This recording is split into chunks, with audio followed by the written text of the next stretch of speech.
Are you leaving after this? Am I leaving where? To go home. Maybe. Where else would I go? You can Party. hang out while people come in and do stuff.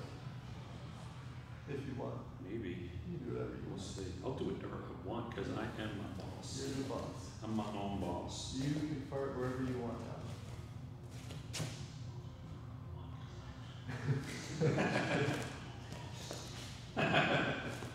I know no one's listening to this, but it's amusing if you just like turn on YouTube and hear random ranting. Maybe I'll start doing that. Just like I don't know if anyone's listening, but If they are. I'm just gonna rant here for like 10 minutes. That what I love now is like there are these whole videos on YouTube that are just like dudes watching or listening and reacting to something. Yeah. And it's just like what I don't understand. And they have like 1 million followers, you know, like and like 1 million or 100,000 views. And it's just like two black kids listening to music for the first like time. In the Air Tonight by Phil Collins for the first time, which isn't awesome, and they like fall out and they're just like and they'll stop the song and be like, oh, I really like this, but that's the whole video. And I'm like, how? Well, I guess Phil Collins loves it because people are listening to his music. But They did one with Dolly Parton too. they have like a whole chain. No. Yeah, These two the whole black kids, chain. I check it out. They're first of all, they're hilarious. I'm not saying like they don't deserve. They are awesome. Yeah. But I'm still like people are sitting there watching two other people listen to a song that everyone knows, like everyone over the age of like 30. Well, I think that whole demographic or that whole genre, I don't know how to call it, the whole thing of like reaction started with, maybe it didn't start with, but people watching other people play video games. Oh yeah, that's a whole other thing, right? Like, why? Like I used to. So I used to have play this, the game. I used to have a friend of mine in college, and he wouldn't. He was a really athletic guy, and he would, like be like, oh, we're gonna watch the game. We're gonna go to we're at Penn State, so it's like let's go watch a football game. And he's like, I don't watch sports. And I'm like, what are you talking about? Why don't you watch sports? And he's like, I don't watch sports. It's a waste of time. Why don't you just go and play sports or like do something like go to the gym? Yeah. Why would I spend 4 hours or whatever, 2 hours, watching other people be active? Yeah. Like that doesn't make any sense at all. And I don't, why do you keep, no, I don't care. What's happening? This Sonos app is out of control here. I'm trying to turn it off. We're trying to turn it off. That's what I get for upgrading the app, because we all control it. But now with video games, it's like you're spending time watching other people. Yeah. Just play the video game. Just do the thing. I guess if you want to like have the video game experience while at the same time being able to eat a grilled cheese sandwich, like watching someone else play. The whole point of playing video games is to like, but you can it's like still, a whole other level you still of get like to wasting experience time. Because like playing video games is a colossal waste of time. Yeah. Not that I don't want video But games. at least you could be like. But at least you're doing something. Yeah. Like even if it's like I don't know. goofing off. But It's to fun. like, As long as it's fun. what are you doing? Like It's fun. I'm watching someone else play video games. I guess. It's like Whoa. watching TV, which is fine. It's like watching someone else watch TV. Yeah. And reacting to it. Or have you ever seen like Japanese clips where they have people in the corner like reacting to it? Like that's a staple, or the laugh track. But at least you're still watching the thing. It's kind of like Mystery Science Theater. Do you remember Mystery Science Theater? Yeah, like Beavis and Butthead did that too. Beavis and Butthead is another classic, right? But now it's like watching YouTube where two kids watch Beavis and Butthead watching a video. Yeah, it's ducks all the way down. Hold on. Do you want to do the, alright, the wrist lock? Are you ready? Can I do this? Not hard. What do you Alright, so we'll go through the list. Alright, the first wrist lock, and this is the You'll only never one- wrist lock me if I just keep my hands. Hold on. What am I doing? So what this one is like I think this is supination. Yeah. So we're controlling here, and then I was always told you're just gonna put the hand on a stripper pole and slam it all the way down. Right. So either he'll throw himself or he'll tap. Right. That's Was it your sensei when you were 12 talking you about the stripper ball? Is that it's a nice Aikido school. No, that was a different person. But like, yeah, we're just gonna control and All right. I like though because I like that detail. Because usually it's like I think people try to go that way, but you like go straight down. Yeah. Like how do you get the wrist? Huh? How are you gonna get the Oh, wrist? you'd be surprised, right? People let you grab like this. Really? Why? Yeah. Why would I? Because they don't suspect that I'm gonna grab like this. So, but as soon as you do it, that's the only time. It'll only work once, right? No one's ever gonna ask you or let you grab the wrists again. But you get the one, and it's glorious, right? If you're just like playing around. Is this really? This you is get here, and it'll go down. Like it's. Yeah, is that a takedown? I don't know if you get a takedown for that. That's a tick if you go down. If you tap, then I get the tap. It's stupid, but every once in a while it works and it's great, right? So this is this. Alright, so the other one, this one is, I don't like this one because it's a weird grip, but it's the opposite. This is a pronated grip. Oh, yeah. Right? So this now is we good. can Not use hard. this to, These do hurt. you can go down. I don't. Yeah, just go down, right? So we're putting upward pressure here, and really getting good control over the hand, and I can also bend the elbow here, right? And then after that, we've got this one where we're going to crank it down here, and we find this here, and we just like bend this wrist here, and that's fine, right? And then the other one, This is why keto has no. This like one's a- nobody does a keto a anymore. thumb grip here, and we come in, and I can now yes. grab my chest and pull it in. Did you do a keto as a kid? Are these real no, things? These are karate. So here, yeah, we can put it next to our chest. Good. Can we do some jiu-jitsu, like vaguely realistic ones? These two ones are actually my favorite. Oh, this the one you is turn like around? Yeah. Yes. So there's this one, right? When we come around, right now we can apply like a rotating force, and it actually like twists up and spirals the radius and ulna, and that hurts a lot. And then there's also this one where we go the other way, so we gotta stay low, and we apply force there. Then, oh yeah, there's the one from the push. So if you like push with one hand, right, we can catch here, come over, and go That one, there. I've seen that from the closed guard. People Yeah, try to do that's the that. thing. And then there are all the ones from, like. Yes, this is like when if I try to stab you with the knife and you, yes. Or there's one. I just hope that I don't have like a 14-inch knife. Ow. Because then it'll poke you in the eye. That's silly. Yeah, that's it. That's. Those are it. Thanks, guys. Good work. You can try these out in your next tournament. I'm sure you're gonna do really well. But like this one here has value, and really any time where you can get something behind the elbow, Yes. and you can compress here. That's a good one. And then of course, yeah, the one where we're coming here. That one. Me. I don't like that one as much, but. It's, Do you have any like realistic ones that you actually do? In Just the first one. no, like from the like standing wrist locks probably. They're not gonna work. The only one that will work that I've seen at work Uh-huh. is with the gi standing. Oh, that stupid spinning one. Well, there's that one that's new. I don't know how new it is. Maybe it's been around a long time. But there's the one that Oh. Jacques does to somebody viciously at a tournament where the guy grabs his collar and then he just crushes it. One wrist lock that I do, can I borrow you? Is from half guard. And it's not really a wrist lock as much as it is a wrist control, but it's a variant of a Kimura, surprise. Yes. I think I know the one because I have one that I like to do too from here. Yeah, so we get in this space and we get our Kimura somehow magically, right? But from here, right, my goal is I want to free up an arm so I can use it to start helping me pass. Actually, right, so my knee is still caught inside his guard, but I've got my Kimura, right? So what I want to do is instead of committing two hands on one, I want to kind of consolidate everything. I'm going to pull this hand up and I'm going to grab the inside of his pinky meat. I'm going to make sure this arm is as acute as possible. And it's very acute right now. Good job. Right? But from here I can use the one arm to control his arm, and that frees up this little guy so I can use my elbow to start helping frame it. I can pull this knee out and maybe ballerina step out, or I can start trying to drive this into the quarter guard, right? But if I can get this out, right, then I do a completely non-wrist locky thing. But this is the closest thing. This is actually what I was thinking of when I started getting into my wrist lock idea, right? Because this is a really good method of control. Do you feel like you can get your hand back? No. It's And great. you're being totally gentle right now. Yeah, Right? this Like is, you're not actually like squeezing very hard.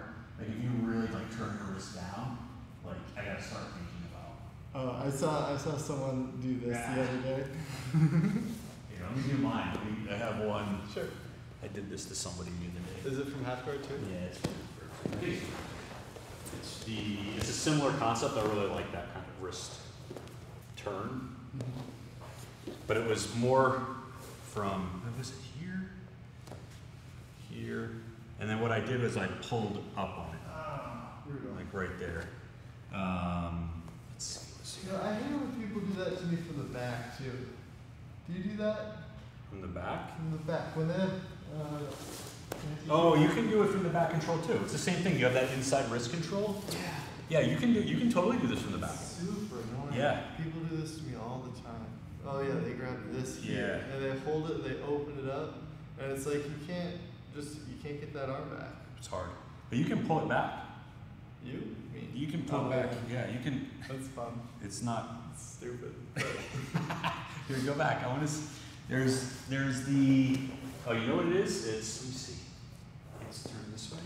Like almost like a pass. Here. Let's say you go up on your on this hand. It's here. Oh, here it is. So go back. So I'm going for the underhook. So yeah, you're going for like an underhook, and you can get to here. It's the same idea, but if you take it back, yeah, or you can just kind of like, Just hold on. you can hold on. So as you come up, right, you can start pushing back, but you don't have this, right? If you, yeah, you can start just kind of pulling in here, or if you come up a little bit more, you can, yeah, you can pull like that on there. And you would be really good at that because your arms are really long. That's from half of it, and you're coming up. Yeah, so you're attacking the bottom arm now instead of this. So you're gonna let the person. Oh, that's fun. And so now as you, oh yeah, if you pull it, no, don't pull it. Bring it back underneath. That's rude. Right? So you're like coming in, Yeah. finding this. Can Same you grip. Just come. Ooh, this is no good. I don't like that. So you've got plenty of hand to spare. If you kept going here, where would you go? If I do that, it's not good. Not good. But you have, I think that one's almost like here, yeah. And you can start like pulling. Oh, that's not good. That's awful. But yeah, that's not good. Is there a way that you can like? I think you could finish off of it. Yeah, if I'm here, you can just start pulling on it. But you just, oh, that's not good. This is all bad. Do you do this? Is this the thing you do? Well, if I'm really confident that you can't do much more than me, oh, that's no good. I don't know what that is, but. I'm trying to do. I almost want to try and get this looped under here. Reverse triangle. No, well, we're just doing wrist locks now. We're just doing wrist locks.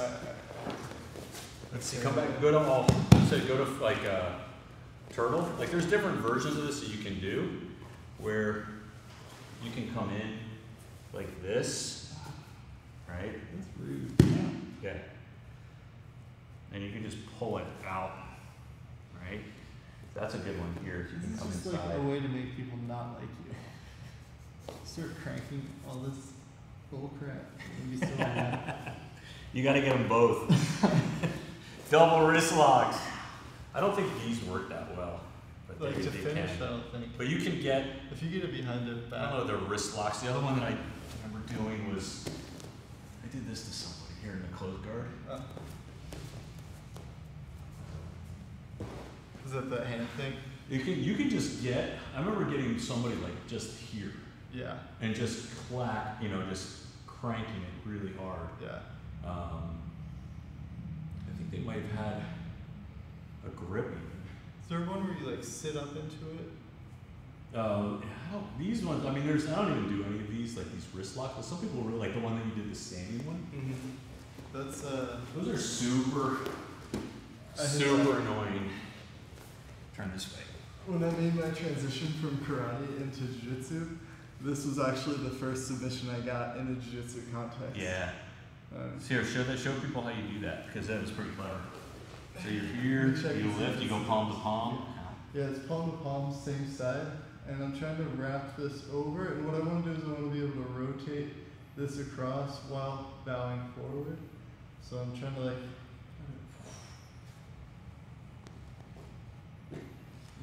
I mean, if you did it really Some people have really, yeah, that's. Like Can it's you do it almost that like a way? heel hook. No, that hurts. Yeah. Just like a full compression. Ow. Right. Let me try this. That's also not bad because my wrist, where my elbow is kind of can fall. So I think it's. Maybe I should open it up a little bit more. I got a hair, sorry. That's a defense. That's a counter. Just below a hair. Is there one here? No, these like, I've got this a couple of times. I mean, honestly, I've been doing jiu-jitsu for like 22 years. Like, I've been wrist locked. There's only like 0 times. Just like Legit. There's one guy who wrist locked me a lot, and that was Sean Williams. And one day, just because he was like bored with tapping me out every other way that he could tap me out, and so he's just like, I'm gonna wrist lock you all over the place. That's fun. You can do wrist locks too from triangles, right? If you like triangle me, sometimes you can get in here because now my arm is totally stuck in here. Yeah. So my elbow, even if my elbow's out, right? If I'm in this situation, like you can, this is really rough. Well, that's not. I mean, you're gonna find people are really strong here, but you start opening out. I like this grabbing on the knuckles, right? Go back to here because it's like if I'm here, if you just try to, that was good.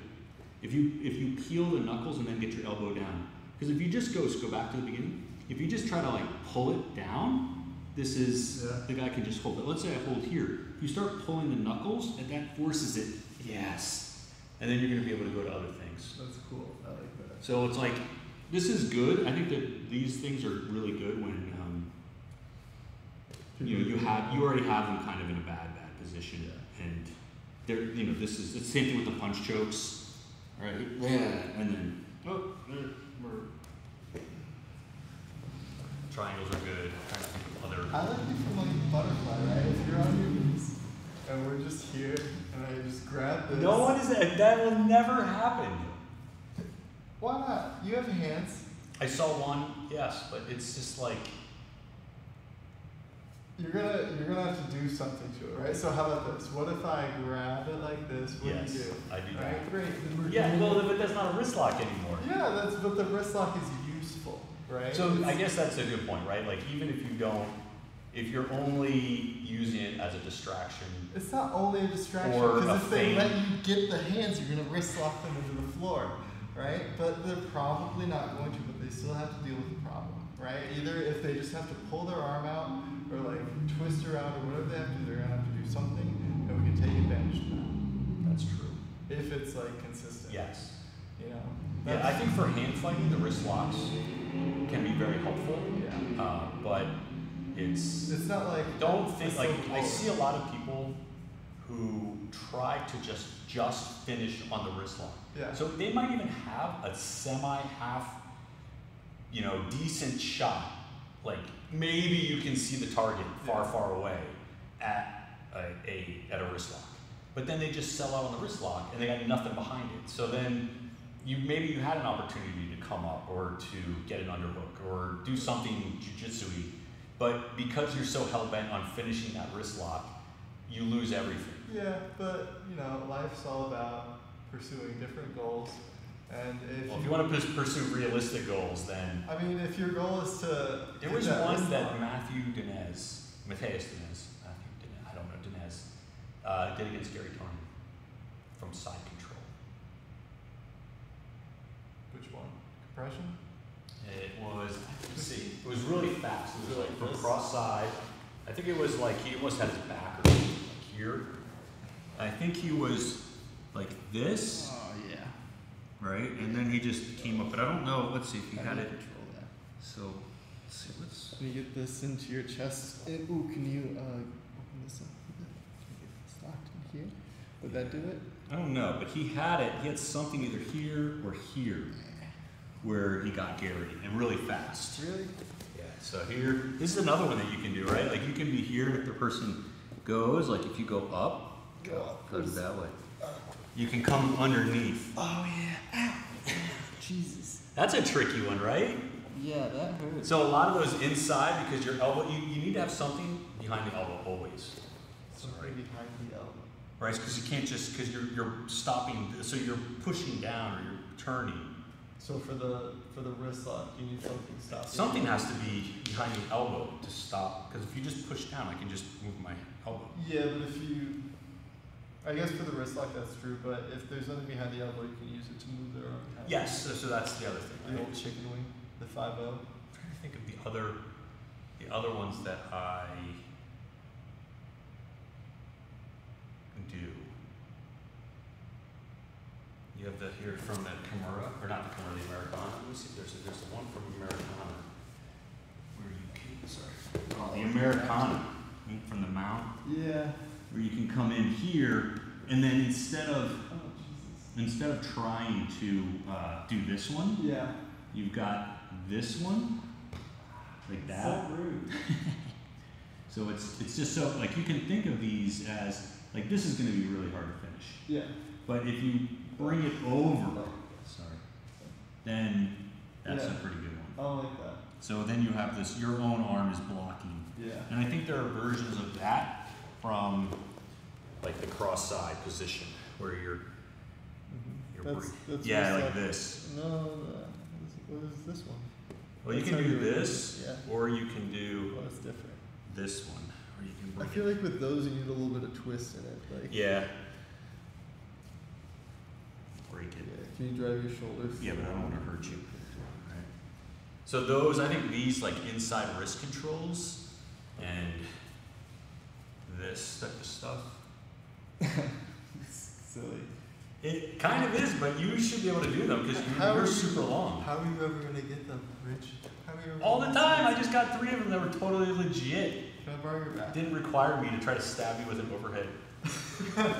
That's for defending against the billy club attack, and it's very. The sap or with the blackjack. Yeah. So this is. And you're talking about this back. Yeah, those are pretty nasty. That's rude. I like all those. Keenan has been doing, or someone has been doing like a new seatbelt thing where they're all like fighting with the hands and they're like, first. When's the last time that Keenan ever had anybody's back? Keenan's always like trying to fight to just hang onto the lapel. And then I can use both of these to hold on to this, so then I can do a thing. I don't know, I haven't seen it. It's weird. It's a lot of like. Does Keenan want a match in Abu Dhabi? I think he had the Rona last time, so he couldn't do it. Lame. Oh yeah, wrist lock.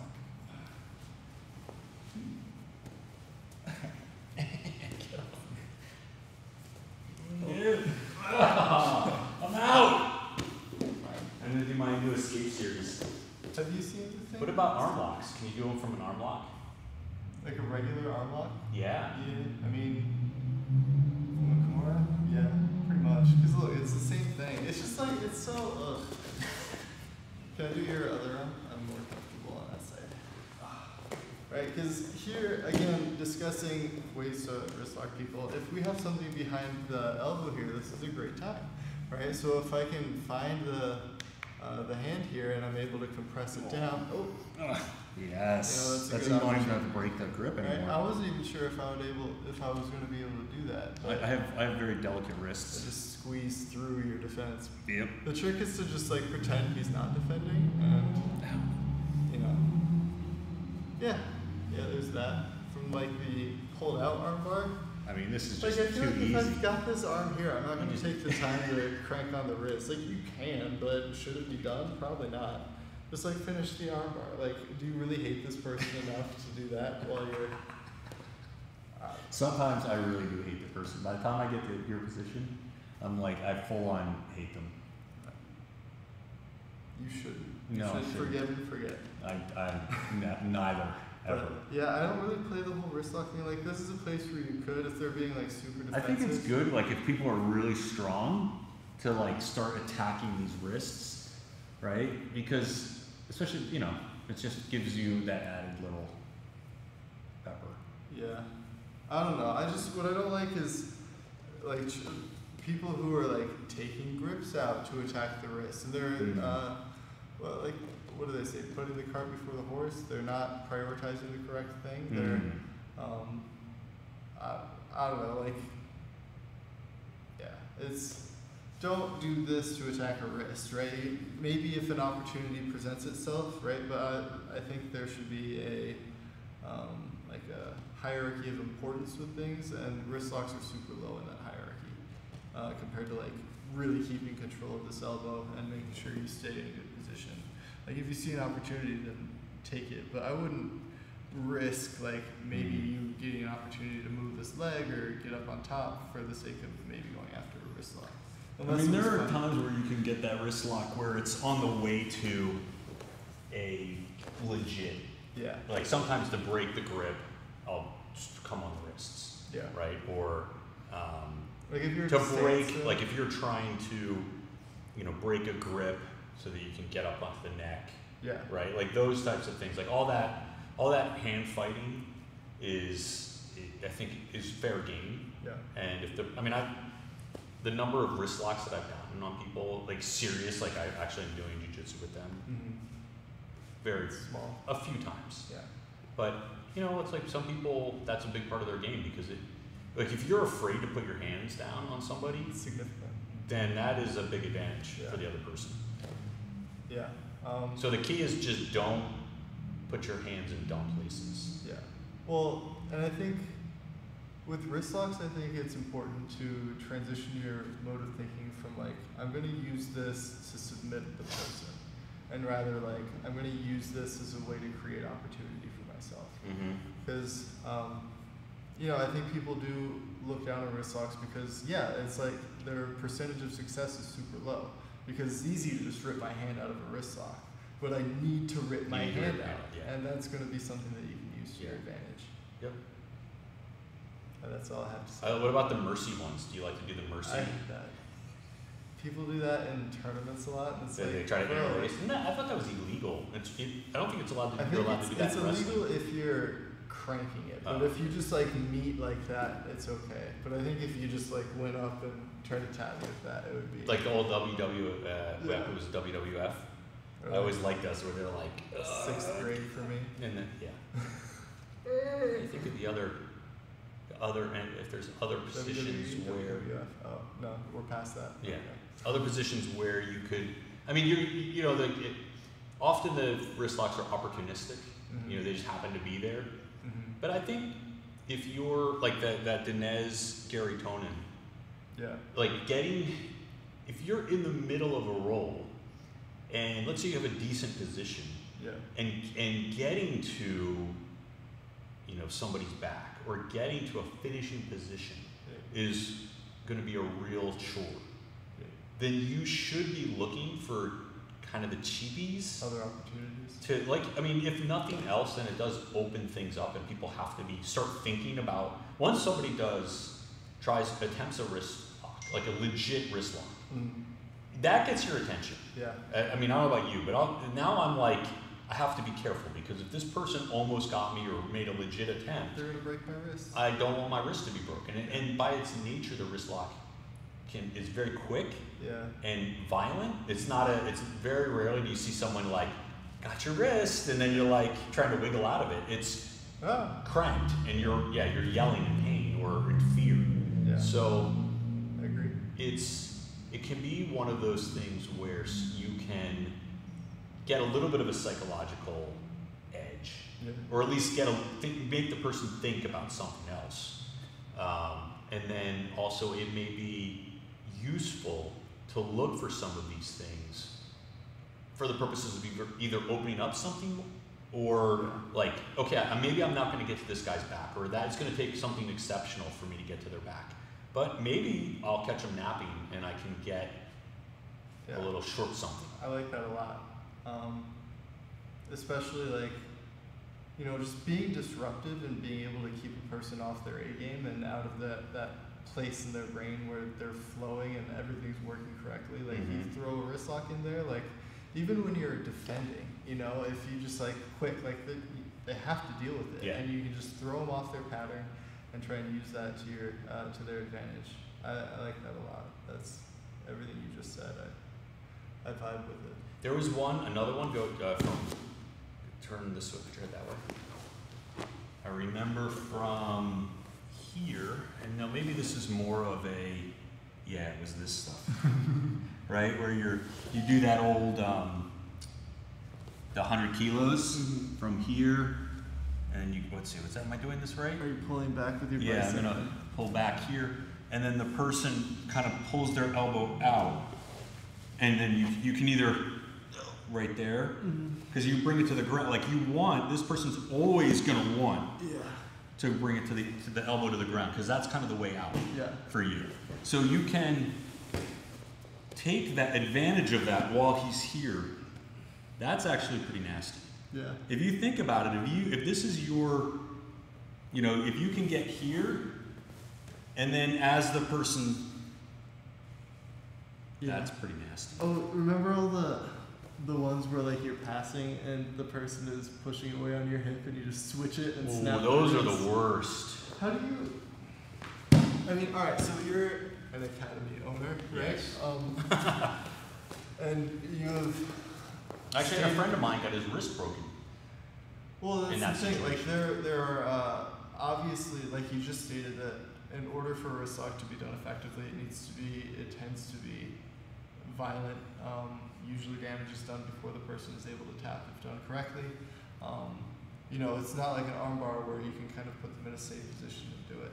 So, as an academy owner, like, how do you feel about your students doing something that so obviously is in that territory where it causes damage?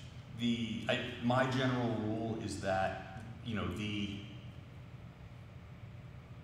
one of the distinguishing characteristics of jiu-jitsu training, like one of the big advantages of training in jiu-jitsu and what makes it safe to train and also effective, is that everyone has an opportunity to tap before they get hurt. So if you're doing techniques that will have a high likelihood of just outright injuring your opponent, then I would and every school is different. Everybody, like, I'm not saying this is the only way it should be, but in terms of the overall health of your membership, I discourage any techniques that have a high likelihood of injury. So that's why, like, kani basamis and I don't think there's anything wrong with those techniques and amongst skilled and experienced people. But the problem is when you have unskilled and inexperienced people. Chaos. And then, so I think those hip switches are. It's almost, it can be malicious. It can be. So the times that the hip, now it can be accidental. It can be. But what you shouldn't be. You shouldn't be posting like this on somebody's hip, right? Because then if they just turn and your arm is straight, it's the same thing as like you're taking a fall and you put your hand back. You're eventually, you keep doing that, you're gonna blow out your elbow or your shoulder and or your wrist. So don't do that. Notwithstanding, like that is part of that is teaching people not to post with their hand on someone's hip. But at the same time, when someone, like if I'm training with somebody and they put their hand on my hip, I'm not gonna just maliciously turn on it, right? But if it happens, like you should. Whose fault is it? If you break someone's wrist, so like let's say that's a case by case basis. Guy A's first time, and then he comes in, he's pushing on the hip, and guy B turns his hip, and is it guy B? Is he a white belt too, or is he like a purple belt? He knows that it will solve the problem of the hand on the hip, but he doesn't think that it will damage him. Yeah, I guess that's nobody's fault. That's just an accident of training. And so if the person knew that it could cause damage before he did it, would that be his fault? There's people who turn, like it's like one of those things when you see it, could cause damage. right? Like there are times where you see somebody doing something and then the other person's experienced and they see it and they just viciously turn on it, then they probably intended to injure their partner. It's one of those things where it's like any technique, like any break. There are times where you can just go all out on it, right? And you can have total control of the situation, and you just and then you're just breaking. You're just gonna break their arm, and unless they tap or verbally tap fast enough, then you're just gonna break it. And then there are times where you're on the arm and you're just kind of floating here, and then you gently break it, you take your time. And there's a qualitative difference between those two things. We've all been in the situation, we pick, we choose. Which one are we going to do? And 99% of the time, I think we opt for the kinder, gentler, so that our partner's not injured, they're going to be able to come back tomorrow. Yeah. And maybe that person's being a total jerk and they deserve to have their arm broken or taught a lesson or stretched or whatever. And we forgive them, so to speak, right? So that in the interest of like, you'll be able to come back tomorrow and I'll give you a little bit more medicine for whatever ails you, right? But, in the long term, if you just have a gym culture where everyone just breaks everything, like you're not going to have anybody to train with him. Do you think that there's a time when a person who is attending an academy as a paying member deserves to have their arm broken? No, I don't. I don't know that pain has anything to do with it. I don't think anyone deserves to have their arm broken. But what happens is people come in and they are hyper aggressive, right? They get their arm broken. And then they're also stubborn, right? And so that person goes super hard. And then what happens, right? Like if I just came in and I just went as hard as I possibly could, right? I'd probably kick you once, I elbow you a couple times, I'd poke you in the eye, kick you in the balls, and then, and then I'm struggling, I'm just like muscling out of everything. And then someone purposefully breaks their arm? No, but what it is like you get to that situation where you're like, I can't go easy on this person. Yeah. Right? And this person's already gone hog on me. So now I have to finish this arm lock. And this is like, if you want to treat it like a UFC, if you want to treat it like a fight, then don't be surprised when your arm gets broken because your training partner is also going to respond to that attitude that you have. Yeah. Right? So. And that's in the context of this person isn't just off the street, right? They should have an understanding that anybody who, this is just human nature / like respect in a way. If I don't want to get injured training with you, I should be training in a manner that is likely to injure you. That's fair. So I don't think that anyone, you're like, this person's a jerk and I'm just going to break their arm, right? You hear me say all the time, like use your words. If you don't like the way the person's training as an instructor or a senior student, you should say, hey, listen, you take them aside, you try to give them a talk, give them some advice. Listen, you need to calm down. You're going to get injured. You're going to injure somebody else. It's not how we train. Whatever. And every school's different. Everyone has their own threshold. You go to AKA, and you want to go super hard. You can go do that with Daniel Cormier or Habib or whomever. They'll be more than happy to go at that speed with you.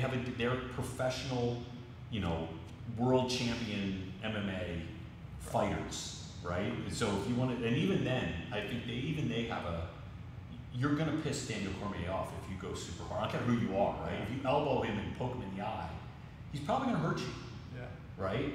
Do you think wristlocks are one of those things like heel hooks that you should talk about before you start rolling with a person? Like, hey, this is something do you want to do wristlocks today?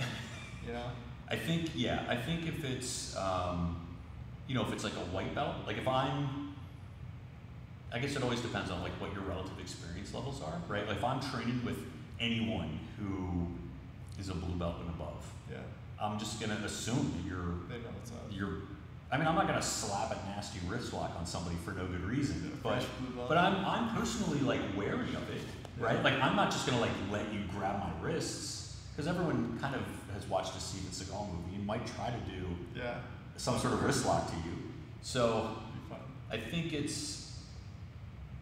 you can do wrist locks in a way that is relatively controlled, that it doesn't necessarily going to injure your training partner. You may not finish them, right? But you're going to put them in a lot of discomfort or make them arm move or something like that. So you can use them or the threat of them or whatever as a good training tool. Psychological edge. But if you're going to if I'm training with like a purple belt, like getting wrist locked is part of it just as much as any other technique. That makes sense. I think everyone should be aware of all the techniques. It's like, especially if it's tournament legal. Hey, you want to do Kimura's today? Like a Kimura's a Kimura. It's part of jiu-jitsu. Wrist locks are foot locks are part of jiu-jitsu. Heel hooks, if we don't have a gi on, or nowadays for sure. It used to be 4 or 5 years ago, maybe. Heel hooks were so frowned upon, and it was like a big deal, and someone would get really mad at you. But now I think if you're not wearing a gi, Yeah. especially if you're a purple belt or above, Yeah, don't be surprised. like I mean, this is just, I assume someone's gonna try to kill me. Yeah. So, I Thought mean, we're grappling, bro. Thought we were grappling. we're grappling, we're scrappling. Scrappling. Anyway, it's a long discussion. Yeah. Alright. Wristlocks for the win. It was a good time. Thank you. All right. Wristlocks, someone make them mad. If you get it on video, It's gonna happen. send it to us.